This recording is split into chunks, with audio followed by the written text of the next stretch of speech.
Assalamualaikum warahmatullahi wabarakatuh.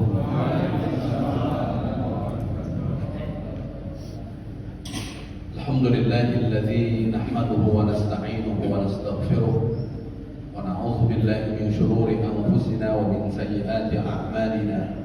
Man yahdihillahu fala mudilla lahu wa man yudlilhu fala hadiya lahu. Asyhadu an la ilaha illallah wa asyhadu anna Muhammadan abduhu wa rasuluh. Subhanaka la ilma lana illa ma 'allamtana innaka antal alimul hakim. Wa qad qala ta'ala fi kitabihil karim wa huwa asdaqul qailin. A'udzu billahi minasy syaithanir rajim. Bismillahirrahmanirrahim. Innamal mu'minuna ikhwah fa aslihu baina akhwaykum wattaqullaha la'allakum turhamun. Al-ayah. Sadaqallahul azim. Amma ba'd. Ma'asyiral muslimin wal muslimat, para alim, para ulama, para asatir, para tokoh masyarakat, para orang tua kami, bapak-bapak, ibu-ibu, dan seluruh jamaah sholat Fardhu Maghrib yang semuanya insyaallah dimuliakan oleh Allah Subhanahu wa taala. Bersyukur kita kepada Allah dengan mengucapkan kalimat alhamdulillahirabbil alamin. Di antara makna syukur suatu ni'am liwajhil mun'im, menggunakan nikmat untuk Allah Subhanahu wa taala pemberi nikmat. Maka di antara nikmat besar yang Allah Subhanahu wa taala berikan kepada kita adalah nikmat sehat. Dan nikmat sehat itu kita gunakan untuk Allah Subhanahu wa taala pemberi nikmat dengan melangkahkan kaki, mengayunkan tangan, memenuhi panggilan Allah Subhanahu wa taala.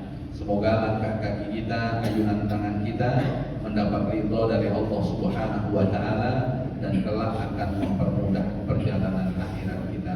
Amin ya rabbal alamin. Bersalawat kita kepada baginda Rasul dengan mengucapkan kalimat Allahumma shalli ala sayyidina Muhammad wa ala ali sayyidina Muhammad. Assalamu alayka ya Rasulullah. Seraya berharap semoga kita menjadi bagian dari umat Rasul yang telah mendapat syafaatnya di padang mahsyar. Allah izinkan kita berkumpul berjumpa dengan beliau kelak di dalam surganya. Amin ya rabbal alamin. Man ahya sunnati faqad ahabbani wa man ahabbani kana ma'i fil jannah. Orang yang menghidupkan sunnahku tanda dia mencintai aku, dan orang yang mencintai aku kelak bersama denganku di dalam surga. Dan di antara sunnah Rasulullah sallallahu alaihi wasallam adalah intizarus shalah ba'da shalah, menunggu datangnya waktu salat setelah kita melaksanakan salat. Dan yang paling terpendek di antara 5 waktu salat adalah menunggu datangnya salat fardhu isya setelah melaksanakan salat fardhu maghrib.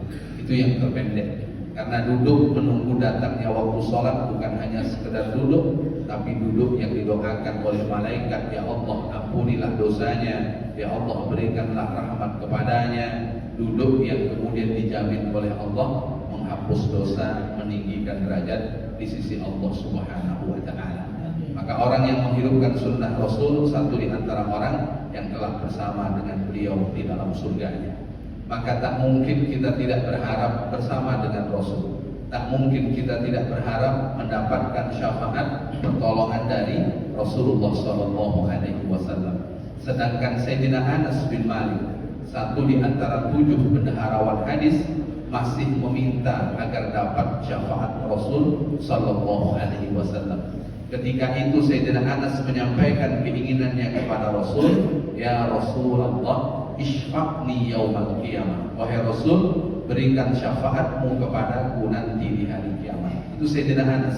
Padahal orang yang hidup satu masa dengan Rasul dan dia beriman disebut dengan sahabat. Sahabat itu adalah generasi terbaik. Dalam pernyataan Rasul, khairul quruni qarni, sebaik-baik generasi adalah generasi. Meskipun sudah dijamin sebagai generasi terbaik, Sayyidina Anas masih minta syafaat dari Rasul sallallahu alaihi wasallam. Apalagi kita yang tidak dapat jaminan itu dan sudah lebih dari 14 abad kita berpisah dengan Rasul, tak mungkin kita tidak berharap syafaatnya. Dan Rasulullah SAW ketika diminta, dia menjawab dengan kalimat inni fa'ilun insyaallah. Kata Rasulullah, insyaallah aku akan melakukannya. Artinya Rasulullah menyampaikan kepada Sayyidina Anas, beliau akan memberikan syafaatnya kepada Sayyidina Anas. Tapi Sayyidina Anas tidak merasa puas hanya dengan jawaban insyaallah, sehingga melanjutkan pertanyaannya kepada Rasul, aina atlubuka ya Rasulullah, wahai Rasul, di mana aku bisa mencarimu nanti di hari kiamat? Sedangkan di dunia saja kalau orang berpisah tempat sulit mencari, apalagi nanti di hari kiamat orang Allah kumpulkan menjadi satu. Di mana aku bisa mencarimu wahai Rasul? Kata baginda Rasul, fatlubuni indal haudi, carilah aku di antara tempat aku akan menunggumu saat engkau akan melewati telaga. Dan telaga itulah yang kemudian disebut dengan Al-Kautsar. Al-Kautsar itu dalam riwayat ada nahrun fil jannah, ada sungai di dalam surga Allah Subhanahu wa taala. Dalam penjelasan Imam Qurtubi ada dua, yang satu di surga, yang satu dalam perjalanan akhirat. Disitulah Rasulullah SAW akan menunggu umat. Semoga kita menjadi satu di antara umat yang mendapatkan karunia untuk bisa minum dari telaga Al-Kautsar tersebut. Amin ya rabbal alamin. Bapak Ibu jamaah yang dimuliakan oleh Allah Subhanahu wa taala, kalimat saudara sangat banyak disebutkan di dalam Al-Qur'an dengan makna yang bervariasi. Ada kalimat akhun, saudara, yang membicarakan tentang saudara satu nasab, berarti saudara satu air. Ada kemudian saudara yang tidak satu nasab, tapi saudara karena sama-sama beriman kepada Allah Subhanahu wa taala. Di antaranya Allah sebutkan dalam surat Al-Hujurat, a'udzubillahi minasyaitonir rajim, innamal mu'minuna ikhwah. Sesungguhnya orang-orang yang beriman bersaudara. Bapak Ibu yang dimuliakan oleh Allah Subhanahu wa taala, orang yang beriman Allah Subhanahu wa taala sebut satu di antara yang lainnya bersaudara. Meskipun dia tidak bersaudara karena lahir dari rahim yang sama, mereka tidak bersaudara karena nasab yang sama, tapi mereka bersaudara karena iman. Jadi ucapan asyhadu an la ilaha illallah wa anna muhammadan rasulullah itu membuat satu dan yang lainnya bersaudara. Jadi persaudaraan kita itu karena sama-sama memberikan kesaksian tak ada Tuhan selain Allah, Nabi Muhammad SAW. Dan orang-orang yang memberikan kesaksian sebentar lagi akan berkumpul di tempat yang tempat itu menjadi tempat yang diingini oleh banyak orang. Yang diingini oleh orang-orang yang Islam adalah berkumpul memenuhi panggilan Allah melaksanakan ibadah haji. Dan bulan itu sudah bermula, sehingga Allah Subhanahu wa taala ketika menyebutkan al-hajju asyhurum ma'lumat, haji itu bulannya sudah diketahui, sehingga bulan-bulan yang diketahui menjadi bulan musim haji.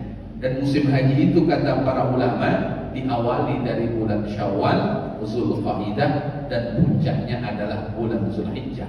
Orang dari ras yang berbeda, orang dari nasab yang berbeda, orang dari suku yang berbeda, mereka dikumpulkan, digerakkan oleh Allah Subhanahu wa taala untuk sama-sama menyempurnakan rukun Islam yang terakhir, yaitu melaksanakan ibadah haji. Maka kita sudah Allah Subhanahu wa taala nyatakan bersaudara. Kalau bersaudara, maka tugas kita memupuk rasa persaudaraan itu. Tugas kita kalau ada dua orang yang bertikai, maka damaikanlah. Maka ayat lanjutan dari yang saya bacakan tadi, innamal mu'minuna ikhwah fa aslihu baina akhwaikum. Maka damaikanlah dua sahabatmu, damaikanlah dua temanmu. Teman yang mana? Teman yang bertikai.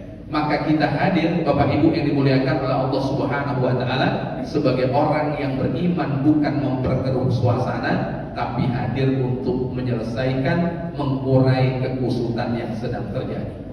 Kenapa? Karena kita adalah bersaudara. Maka persaudaraan ini mustahil akan terjaga dengan baik Mustahil persaudaraan ini akan berlanjut nanti berada di dalam surga Allah Subhanahu wa taala kalau kemudian kita tidak memupuknya. Maka perlu kita memupuk rasa persaudaraan itu. Lalu bagaimana cara memupuk rasa persaudaraan? Kata Imam Farmawi di dalam bukunya Tafsir Maudhu'i, ada beberapa tahapan untuk memupuk rasa persaudaraan. Yang pertama, kata beliau, al-liqa'u biwajhin thariq. Cara memupuk rasa persaudaraan, urutan yang pertama, berjumpa dengan memperlihatkan ekspresi wajah yang menyenangkan. Jadi memupuk rasa persaudaraan itu Bapak Ibu, dalam interaksi bagaimana raut wajah kita kira-kira membuat orang senang atau membuat orang menderita. Maka yang membuat orang senang, Rasulullah SAW sebutkan, tabassumuka liwajhi akhika shadaqah. Senyummu kepada sahabatmu, kepada temanmu, kepada saudaramu dihitung sebagai sedekah. Kira-kira Bapak Ibu lebih senang melihat orang tersenyum atau lebih senang melihat orang cemberut? Halo Bapak Ibu.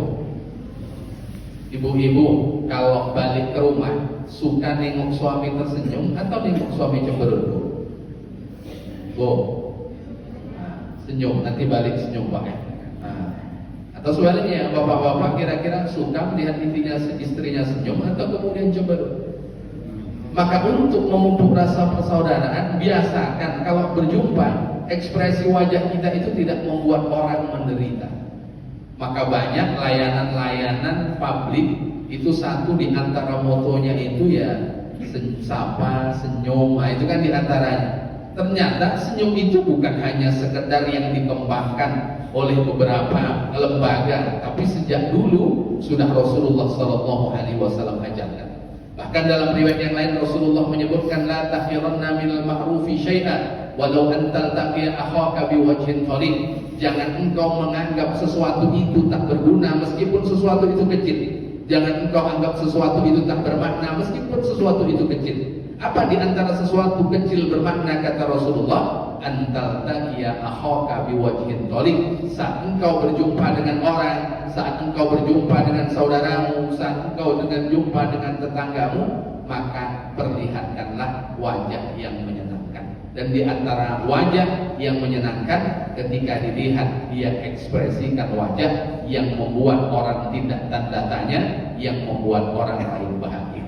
Maka beruntunglah menjadi orang ketika orang berjumpa dengan kita saat dia sakit mendadak menjadi sembuh. Tapi yang repot, dia sehat jumpa dengan kita mendadak menjadi sakit. Nah ini repot ini. Makanya Bapak Ibu dalam interaksi, satu di antara yang diajarkan oleh Rasulullah SAW adalah memperlihatkan ekspresi wajah yang menyenangkan. Menyenangkan itu dengan menyapa. Menyenangkan itu dengan kemudian menegur. Dan di antara teguran yang bermakna di dalam Islam, ketika awal berjumpa ucapkan kalimat salam. Jadi afsus salam bainakum, tebarkanlah salam di antara kalian. Karena salam itu beda dengan selamat pagi. Salam beda pula dengan selamat malam. Karena satu di antara penghormatan yang baik yang diajarkan oleh Allah Subhanahu wa taala, yang di dalam kalimat penghormatan itu ada keberkahan, itu terletak pada ucapan salam. Jadi ucapan salam itu mendatangkan keberkahan. Maka ucapan salam bagi orang yang sudah didoakan dengan salam, baginya menjawabnya wajib. Orang yang mengucapkan sunnah, tapi yang menjawab ucapan salam itu adalah wajib. Jadi membalas doa orang yang sudah mendoakan kita merupakan keharusan yang tidak bisa kita hindarkan ketika orang mengucapkan salam kepada kita. Salam itu wajib kita balas.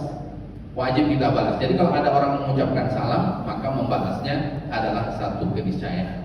Apalagi setelah salam diiringi dengan berjabat tangan. Ma min muslimaini yaltaqiyani fayatasafahani illa ghufira lahum qabla an yatafarraqa.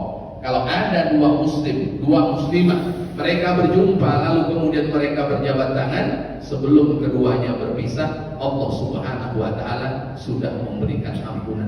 Ternyata banyak amal yang mendatangkan ampunan dari Allah Subhanahu wa taala, sampai dalam interaksi pun bisa memberikan ampunan, bisa mendapatkan ampunan dari Allah. Satu di antaranya adalah berjabat tangan saat berjumpa.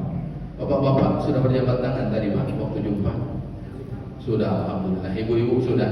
Nah, ini berjabat tangan ini luar biasa, punya makna tersendiri, dan ternyata di antara hal yang memupuk rasa persaudaraan adalah saat berjumpa juga berjabat tangan. Itu akan memupuk rasa persaudaraan. Jadi interaksi yang memupuk rasa persaudaraan, yang persaudaraan itu bukan hanya sekejap di dunia, tapi nanti akan berkelanjutan di dalam surga Allah Subhanahu wa taala.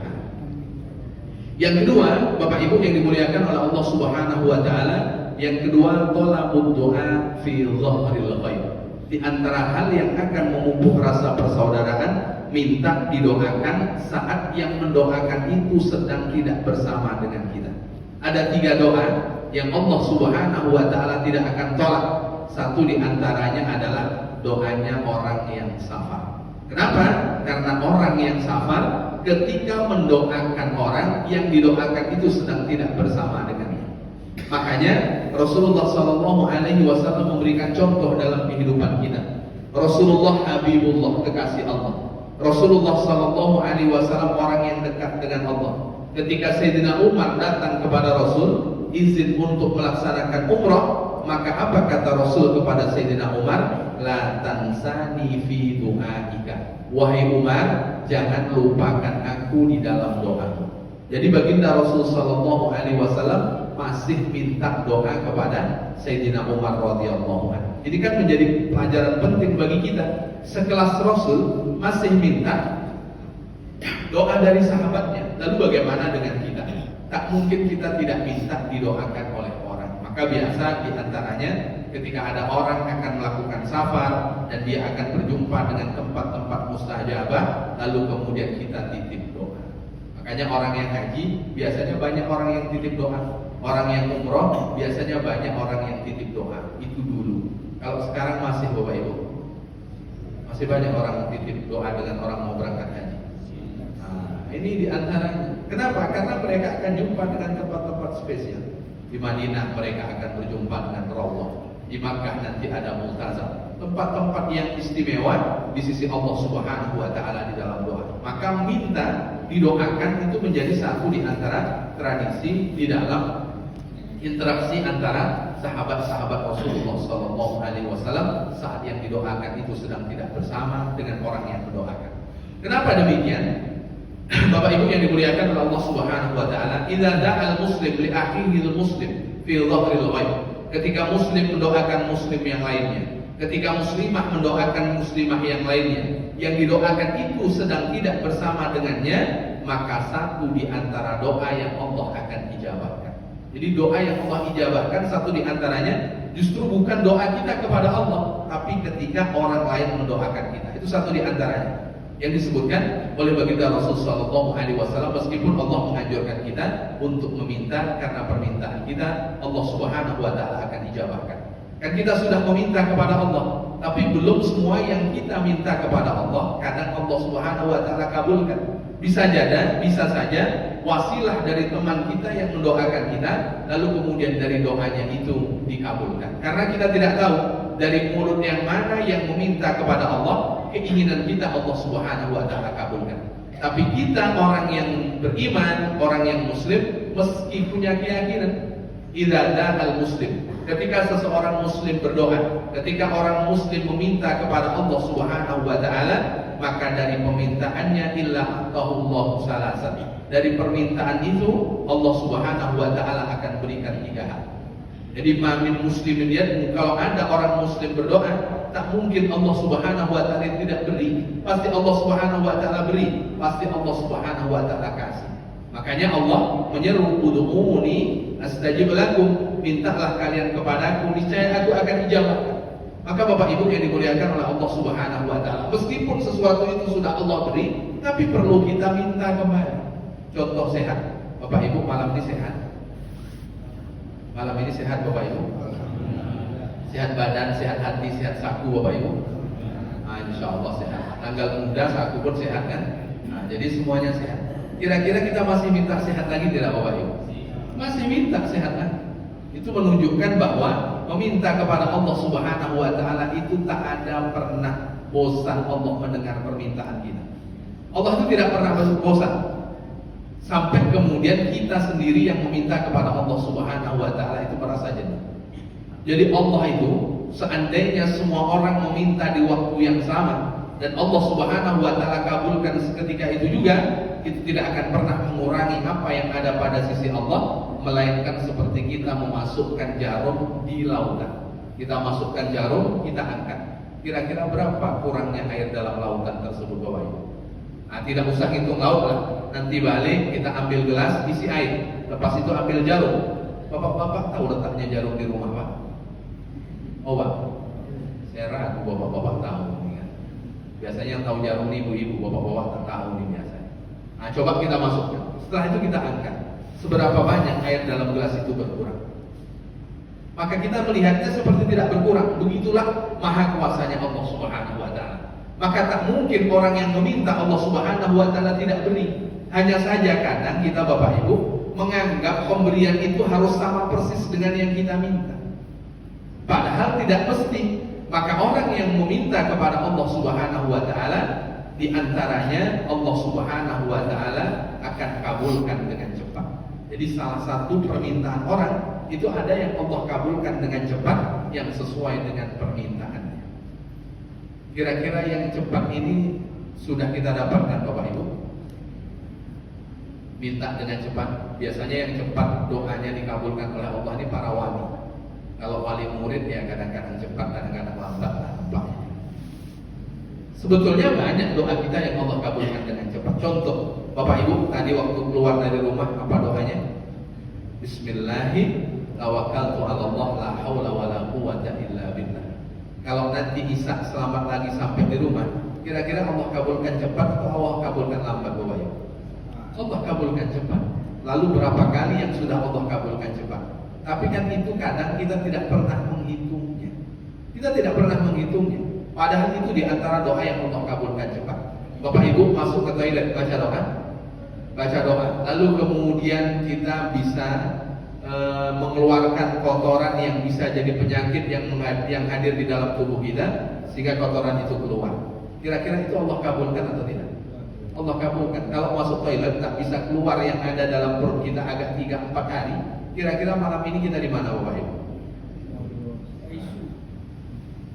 Ini menunjukkan satu di antara doa kita yang kita minta kepada Allah Subhanahu wa taala, itu Allah kabulkan dengan cepat. Kalau seandainya kita masih berat meyakini bahwa doa kita dikabulkan oleh Allah Subhanahu wa taala dengan cepat, yang kedua wa ayyudakhiraha fil akhirah. Doa orang itu pasti Allah simpan dalam bentuk pahala yang nanti Allah bayar di kampung akhirat. Maka Rasulullah menyebutkan ad-du'a ibadah. Satu di antara bentuk ibadah itu adalah berdoa kepada Allah Subhanahu wa taala.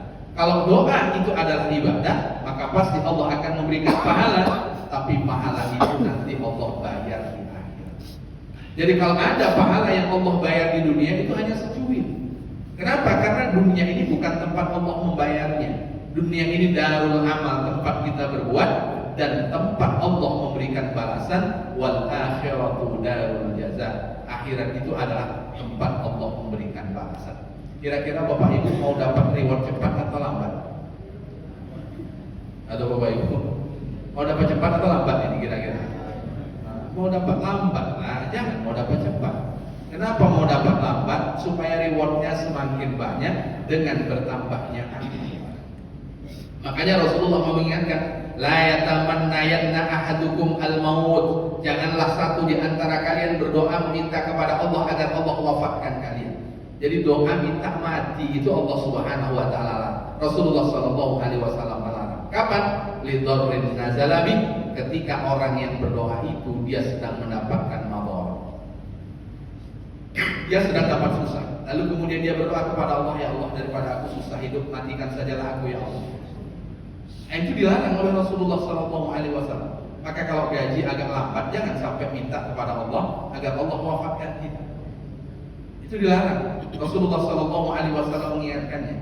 Lalu bagaimana kalau kita harus meminta kepada Allah Subhanahu wa taala? Kalau kita harus meminta fa'iyyakul mutamanniyan. Kalau seandainya kita tidak punya pilihan harus juga meminta kepada Allah, maka mintalah panjang usia terlebih dahulu. Allahumma ahyini ma kanatil hayatu khairan li Ya Allah, berikan aku usia panjang jika dengan tambahnya usia itu menambah kebaikan bagiku. Jadi ternyata Rasulullah mengajarkan kepada kita, minta panjang usia, jangan pendek usia. Itu yang kita minta. Tapi usia yang mana? Usia yang menambah kebaikan. Bukan hanya angka-angka dari usia itu saja yang bertambah, tapi dengan bertambahnya usia tambah baik. Istilah peribahasa, tua-tua padi. Semakin tua semakin menunduk. Kalau tua-tua gladi, itu tak tahu lagi lah saya. Maka ternyata penting meyakinkan kepada diri kita bahwa doa kita tidak ada yang tidak Allah Subhanahu wa taala balas dengan pahala nanti di akhirat. Yang ketiga, kata baginda Rasul sallallahu alaihi wasallam, wa ayyab ta'ida subitlah al-hadis bimana. Orang yang berdoa, Allah Subhanahu wa taala jauhkan dari keburukan. Jadi kalau kita berdoa kepada Allah Subhanahu wa taala, Allah jauhkan kita dari keburukan. Mohon maaf Bapak Ibu, barangkali kita tidak pernah berdoa, ya Allah jagalah rumah saya jangan sampai kebakaran. Alhamdulillah Allah jaga sampai sekarang. Apa penyebabnya? Doa. Meskipun doa tidak sama apa yang kemudian Allah Subhanahu wa taala berikan kepada kita, tapi intinya bagaimana kita berdoa kepada Allah Subhanahu wa taala. Mungkin banyak di antara kita yang punya pengalaman tentang dahsyatnya berdoa kepada Allah Subhanahu wa taala. Yang mungkin dalam hitungan akal kita manusia, kita sudah mati, kita sudah lumpuh dan lain sebagainya. Tapi karena kekuatan doa itu, Allah Subhanahu wa taala masih jauhkan kita dari keburukan. Ada seseorang mengadu kepada Rasulullah sallallahu alaihi wasallam, "Laqad ladaghatnil aqrab." Wahai Rasul, aku digigit oleh kalajengking. Ada Bapak Ibu yang pernah digigit skorpion Bapak Ibu? Halo Bapak Ibu. Orang sekarang jarang nampaknya, orang dulu ini agak sering nampaknya. Aku digigit oleh kalajengking wahai Rasul. Lalu apa kata Rasulullah sallallahu alaihi wasallam? Kalau seandainya engkau sore tadi membaca doa, pasti kalajengking itu tidak akan menggigit. Apa doa yang Rasulullah sallallahu alaihi wasallam ajarkan kepada yang bersangkutan? Ketika itu Rasulullah sallallahu alaihi wasallam mengajarkan doa, di antaranya bismillahilladzi la yadurru ma'asmihi syai'un fil ardi wala fis sama wa huwas samiul alim. Ada lagi a'udzu bikalimatillahi tammati min syarri ma khalaq. Itu di antara pentingnya doa. Padahal doa itu tidak ada kaitannya dengan kalajengking. Tapi kata Rasulullah SAW, kalau tadi engkau membaca doa itu, maka engkau tidak akan disengat oleh kalajengking. Itu menunjukkan bahwa dari doa Allah Subhanahu wa taala jauhkan dari keburukan. Itu kalau kita sendiri yang berdoa. Ternyata ketika orang mendoakan kita dan kita tidak sedang bersama dengannya, itu menjadi doa yang juga spesial di sisi Allah Subhanahu wa taala. Maka kalau ada muslim mendoakan muslim yang lainnya yang didoakan sedang tidak bersama dengannya, qalal malaku walaka mithlu dzalik, kata malaikat semoga seperti itu juga. Maka kita ketika mendoakan orang lain, berarti itu cara kita memupuk rasa persaudaraan. Kalau kita sudah mendoakan orang lain, maka malaikat pula yang mendoakan kita, dan doa malaikat sama persis dengan bagaimana doa kita kepada orang. Bagaimana kita mendoakan orang, seperti itu juga doa malaikat untuk kita. Kira-kira Bapak Ibu mau doakan orang baik atau mau doakan orang buruk? Pasti baik, karena kata malaikat wala kami dzalik. Seperti itu juga untuk ya Allah sehatkanlah Pak Ketua Masjid. Kata malaikat semoga juga engkau sehat. Tapi kalau kita doakan orang, ya Allah seteruskan dia. Kira-kira apa kata malaikat untuk kita Bapak Ibu?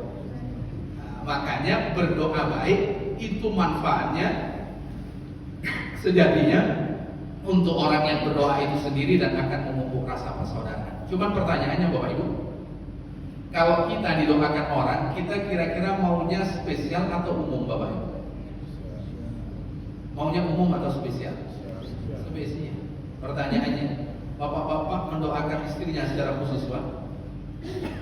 Oh Pak, yang iya tak banyak nampaknya. Oh, masih mendoakan secara khusus suaminya Bu? Halo Bu? Iyanya macam tak kuat ini nampaknya. Iya, mana lebih kuat dahulu waktu belum menikah dengan setelah menikah? Halo Bapak Ibu, waktu belum menikah masih ingat Bapak Ibu? Ya Allah, kalau iya jodohku ya Allah dekatkanlah. Kalau dia bukan jodohku ya Allah, dekatkan juga lah ya Allah. Nah, dipaksanya Allah ini, maka tak pernah luput dia di dalam doanya. Tapi setelah menikah, jarang orang menyebutkan pasangan hidup itu di dalam doa. Maka penting juga menyebutkan pasangan hidup, anak, keluarga di dalam doa yang kita minta kepada Allah Subhanahu wa taala. Kan banyak doa-doa yang diajarkan Rasulullah sallallahu alaihi wasallam, juga banyak doa-doa yang termaktub di dalam Al-Qur'an. Rabbana hab lana min azwajina, itu kan istri. Pasangan hidup, bisa suami, bisa istri. Wa dzurriyyatina, siapa yang disebutkan di sini? Keturunan. Ini kan berarti lebih khusus doa itu kita minta kepada Allah Subhanahu wa taala. Maka ternyata penting juga. Sehingga Rasulullah ketika berkata kepada Sayyidina Umar, jangan lupakan aku di dalam doamu. Rasulullah sallallahu alaihi wasallam minta agar ada doa spesial dari Sayyidina Umar untuk baginda Rasul sallallahu alaihi wasallam. Bapak Ibu yang dimuliakan oleh Allah Subhanahu wa taala. Ketika itu menjadi bagian yang biasa kita mintakan kepada Allah, mendoakan orang. Di antara yang Rasulullah sallallahu alaihi wasallam sebutkan, man istaghfara lil mu'minina wal mu'minat. Orang yang berdoa memintakan ampun kepada sesama mukmin, memintakan ampun kepada Allah kepada sesama mukminat, kata wallahu lahu bi kulli mu'min wa mu'minatin hasanah. Maka kebaikannya sama dengan sejumlah mukmin dan mukminah yang dia sebutkan di dalam doa. Jadi kita berdoa tentang mukminina wal mukminat wal muslimina wal muslimat. Kebaikan orang yang berdoa sejumlah orang yang disebutkan di dalam doa. Jadi kalau mukminin mukminat itu berapa jumlahnya Bapak Ibu? Sulit untuk menghitung. Maka kalau ingin mendapatkan kebaikan yang tidak terbilang, biasakan untuk kemudian mendoakan orang lain. Meskipun doa itu secara umum.